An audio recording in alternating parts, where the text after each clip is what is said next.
Hello everyone, सो मैं सौरभ भिलवार और इस वीडियो में हम करने वाले हैं क्लास 12th का जो हमारा इब्न बतूता हमने पढ़ा हुआ था। ठीक है, अब हम इसके बाद में करने वाले हैं अल-बिरूनी। ये एक बड़ा इंटरेस्टिंग कैरेक्टर है, जिसे कहते हैं ना एक बड़ा अच्छा व्यक्ति जिसके बारे में पढ़ने में भी थोड़ा सा मजा आता है कि हाँ भाई वाकई में अपने कुछ किया है, इसलिए हम आपके बारे में पढ़ रहे हैं, है ना। तो व्यक्ति अल-बिरूनी, अल-बिरूनी में हमको क्या करना है कि सर अल-बिरूनी का जो लेना देना है जो भी है वो क्या है कि देखो यार, अल-बिरूनी का जन्म पहले देख लेते हैं। जन्म कब हुआ? अल-बिरूनी का जो जन्म था वो कब हुआ? वो हुआ हमारा 973 ईस्वी। 973 ईस्वी कहाँ पर हुआ था? ख्वारिज़्म में। चलिए यहाँ पर ही लिख देते हैं, कहाँ पर हुआ था? ख्वारिज़्म में। ख्वारिज़्म में इसका जन्म हुआ। और ख्वारिज़्म है कहाँ पर, आपको ये भी पता होना चाहिए कि वर्तमान में जो ख्वारिज़्म है एक देश है उज़्बेकिस्तान नाम करके, है ना, जो पहले यूएसएसआर का पार्ट हुआ करता था।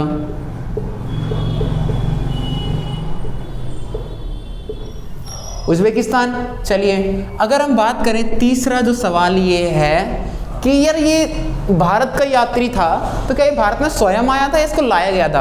बड़ी इंटरेस्टिंग स्टोरी इसकी ये है कि सर ये आया नहीं था, इसको ज़बरदस्ती लेकर आया गया था। और किसके द्वारा लाया गया? एक नाम है सुल्तान महमूद।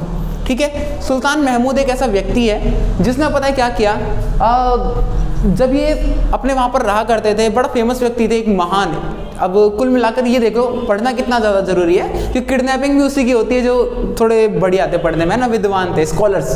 तो ये भाई अल-बिरूनी एक बड़ा अच्छा व्यक्ति था, पढ़ने लिखने में बड़ी काफ़ी तेज। तो सर क्या होता है कि सुल्तान महमूद ख्वारिज़्म के ऊपर आक्रमण कर देते हैं। सुल्तान महमूद ख्वारिज़्म के ऊपर आक्रमण कर देते हैं, और ख्वारिज़्म के ऊपर जब वो आक्रमण करते हैं तो पता है क्या होता है, वहाँ से एक अच्छे लोगों को उठा लेते हैं, जिसके अंदर से अल-बिरूनी भी एक ही था। ठीक है ना, अल-बिरूनी भी एक ऐसा व्यक्ति था जिसको उठा लिया गया। कहाँ से उठा लिया गया?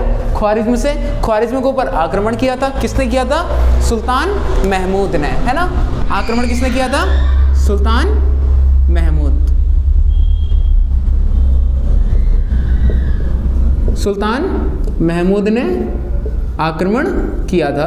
किसके ऊपर आक्रमण किया था सुल्तान महमूद ने? सुल्तान महमूद ने जो आक्रमण किया था वो किया था ख्वारिज़्म के ऊपर। और अगर बात की जाए तो ये अपनी राजधानी, इसकी राजधानी कहाँ पर थी? सुल्तान महमूद की राजधानी कौन सी राजधानी थी सुल्तान महमूद की? सुल्तान महमूद की जो राजधानी थी सर वो थी गजनी।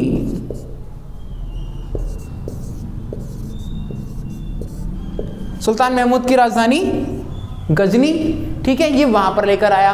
सर जो गजनी है वर्तमान में कहां पर स्थित है? जो गजनी है वर्तमान में स्थित है हमारा कहां पर? अफगानिस्तान में है।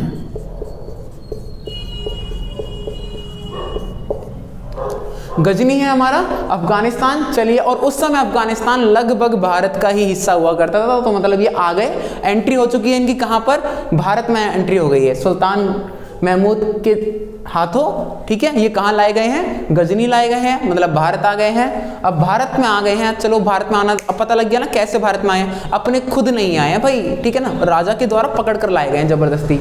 चलिए यहाँ पर आ गए हैं। अब ये भारत में यहाँ पर काफ़ी सारी चीज़ें देखते हैं यार, अलग चीज़ है ना, हम जहाँ पर रहते थे वो चीज़ अलग थी और यहाँ हम आए हैं तो ये बिल्कुल अलग है। तो इसके बारे में ना लिख लेते हैं भाई। उस समय यार मोबाइल फ़ोन नहीं हुआ करते थे, कैमराज नहीं हुआ करते, हम पिक्चर्स क्लिक कर लें, है ना। तो यहाँ पर क्या होता है कि सर इन लोगों ने क्या किया, अब इसने एक किताब लिखी।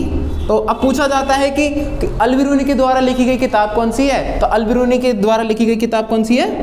किताब उल हिंद, सॉरी,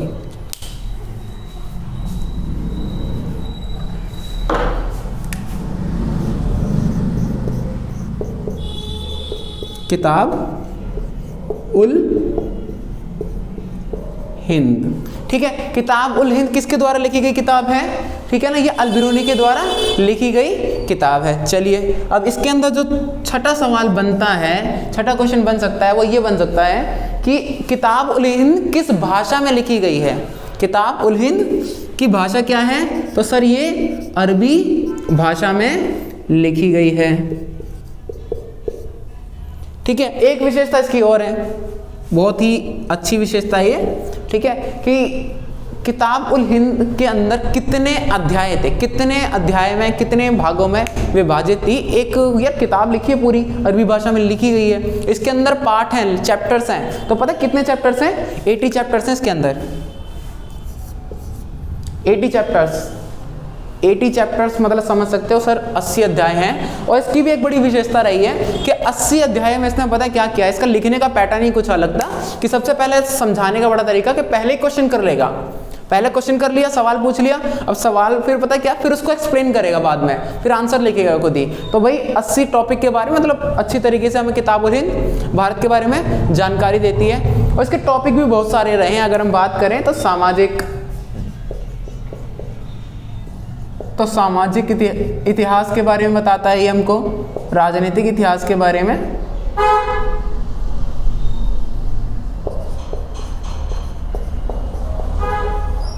और कौन से इतिहास के बारे में बताता है, और ये हमको बताएगा धार्मिक इतिहास के बारे में, ठीक है ना, वर्णा सिस्टम के बारे में, सब कुछ इन्होंने बताया है। तो उस समय की एक बड़ी महत्वपूर्ण किताब हो जाती है कि उस समय का भारत कैसा था, इन्होंने जो लिखा आज वही हम उसको इतिहास के रूप में इस्तेमाल करते हैं, ठीक है। तो एक वो सोर्स के रूप में इस्तेमाल किया जाता है इसकी किताब को, ठीक है। तो होपफुली ये था अल-बिरूनी का।